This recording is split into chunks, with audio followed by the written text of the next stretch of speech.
Scriptures for this point are 1 Corinthians 15 verses 12 to 20 and 51 to 55.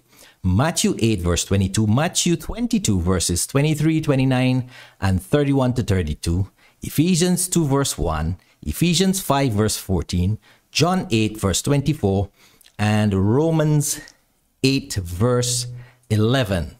So we want to begin with our main text, 1 Corinthians 15 and verse 12. We are reading from the English Standard Version. It says there, "Now, if Christ is proclaimed as raised from the dead, how can some of you say that there is no resurrection or no raising of the dead?" Okay? And in the previous studies, I showed us that the word raised here is igero. It is used. There are two Greek verbs that are being used throughout 1 Corinthians 15, right? And they are igero and anistamai.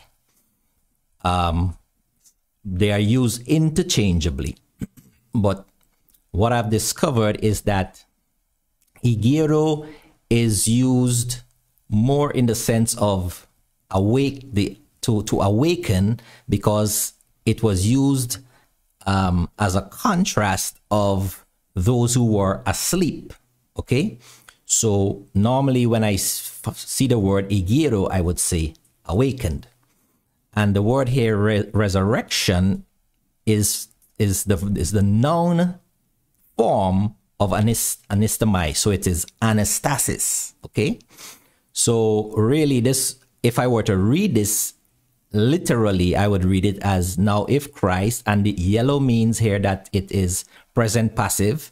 So now if Christ is being proclaimed as awakened from the dead, how can some of you say there is no raising of the dead? Now, this study is going to blow your mind. All right? You never heard it like this anywhere. I want to begin looking at this verse by first going to two statements which were made by Jesus himself. The first is Matthew chapter 8, verse 22. Matthew chapter 8, verse 22. Because this, what Paul wrote here, when we really consider what he wrote and allow him to explain himself, instead of us bringing our preconceived ideas and try to force them on what he's saying, or try to make his statements fit into our preconceived ideas. If we don't do that and we just let him explain himself, wow, you're going to have a mind-blowing moment. But anyway, Matthew 8, verse 22. Let's see. Jesus speaking. Let's read from verse 21 for a little context. "Another of the disciples said to Jesus, 'Lord, let me first go and bury my father.' And Jesus said to the disciple, 'Follow me and leave the dead to bury their own dead.'" All right? Now, I mean, I have read this verse many, many times, you know, and I've actually used it on some occasions because I don't like to go to funerals, right? So sometimes I would say, let the dead bury the dead, right? But when I really understood what Christ was saying, and when I share this understanding with you, you never heard it like this. But before I deal with what Christ said here, let me now combine Matthew 8:22 with Matthew 22, verse 31 and 32. Okay? Matthew 22, verse 31 and 32. Because you see, the thing is, we have to allow Christ to explain himself. We have to allow the apostles of Christ to explain themselves. Explain, because remember, the apostles were taught by Christ. Okay? So in both cases, we are getting Christ's teaching, whether it's directly from Jesus or whether it's through his apostles, right? But anyway, here we are in Matthew 22, and we're looking at verse 31 and 32. Jesus said, as for the resurrection or the raising of the dead, okay? As for the raising of the dead, Jesus is going to explain the raising of the dead. Have you not read what was said to you by God? Verse 32. And here he quotes God saying, I am the God of Abraham, the God of Isaac, and the God of Jacob. Now Jesus is making the statement now. He is not the God of the dead, but of the living. Okay? So we're going to combine Matthew 8, 22, leave the dead to bury their own dead. And God is not the God of the dead, but of the living. Let me see if you got it before I say it. Okay?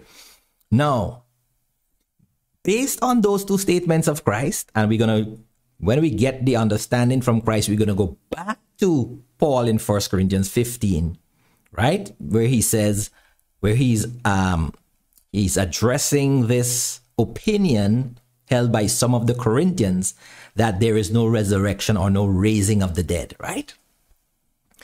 So what I'm seeing here now, Matthew 8 and verse 22 and Matthew 22 verse 32, Jesus has placed the people of Israel in two distinct categories. Some of them were the dead and some of them were the living. Two categories, right?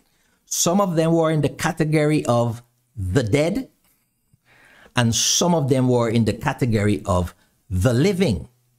And even though Isaac, Abraham, and Jacob had died centuries ago, centuries before Christ, okay, at the time Christ was speaking there, Abraham, Isaac, and Jacob had been dead centuries.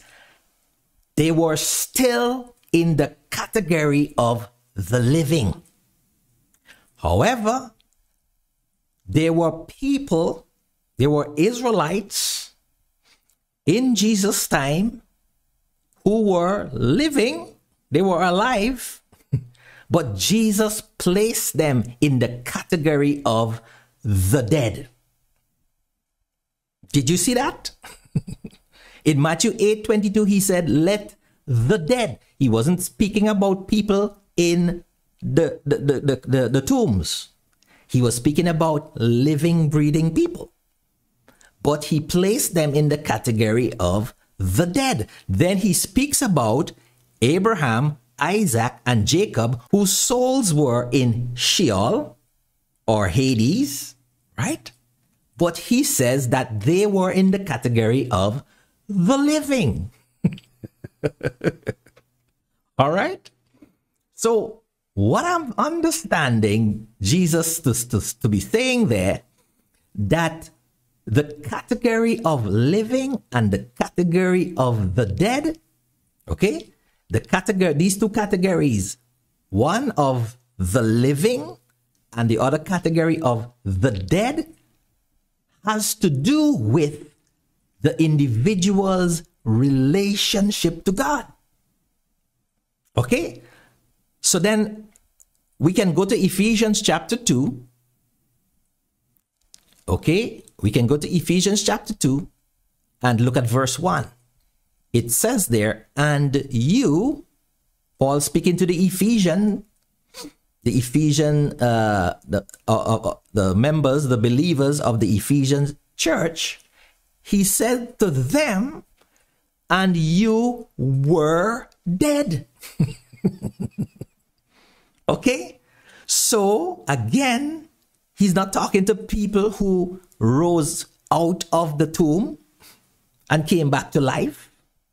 No, he's speaking of folk who had been in the category of the dead.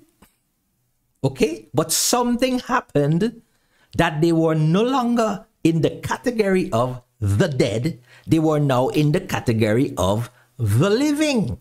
Okay? What happened? Well, let's go down. Let's look at verse 4. But God, being rich in mercy because of the great love with which he loved us, even when we were dead, okay? Even when those believers, including, and Paul includes himself there because he says we, okay? So Paul includes himself. At some point, Paul, was in the category of the dead, okay? We were dead in our trespasses, made us alive. So now they had been moved from the category of the dead into the category of the living, which is the same category that Abraham, Isaac, and Jacob were in. Okay? You see that? Made us alive together with Christ.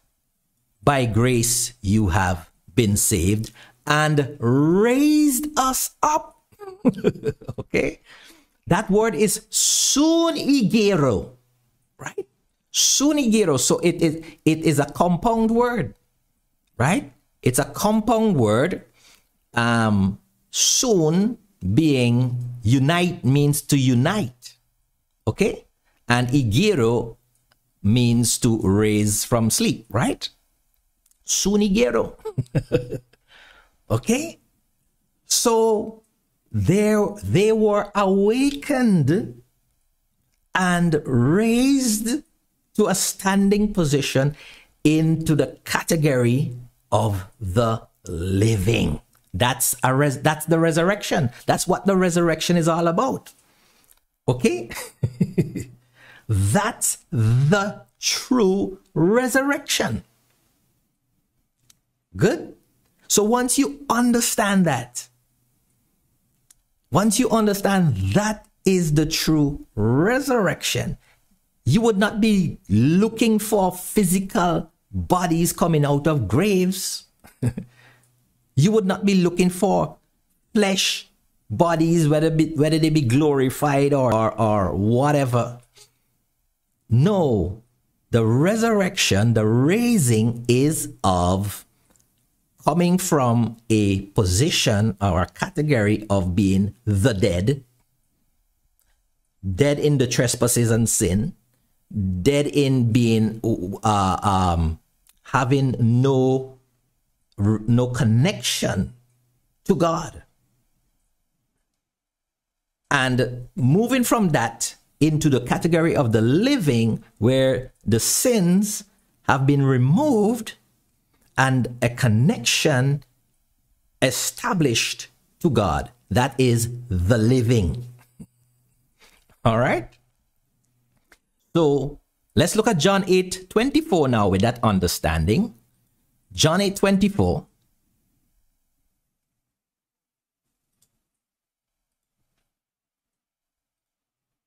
Jesus, in conversation with the Jews, with the Pharisees, he said to them, now remember now, Jesus is speaking to folk whom, according to Jesus, are in the category, excuse me, Jesus is speaking to folk who are in the category of the dead, okay? So once you understand that, you will see what he says in a more forceful way. He says, I told you that you would die in your sins. For unless you believe that I am he, or that I am in the original, you will die in your sins. Now look at that. They were the dead, and should they die in that condition, well, they die in a condition in which they would perish, right? If they die, if they are already in the category of the dead, and they die in that category, that means they have sealed their destiny. And that is what Jesus was really saying to them. Good? But how could they move? How could they transition out from the category of the dead into the category of the living? Well, he says it here. You must believe that I am. Once they believed that he is the Son of the living God, then their sins would be removed, and they would be placed in the category of the living, so that even if they should die, they would still be in the category of the living. Right? Remember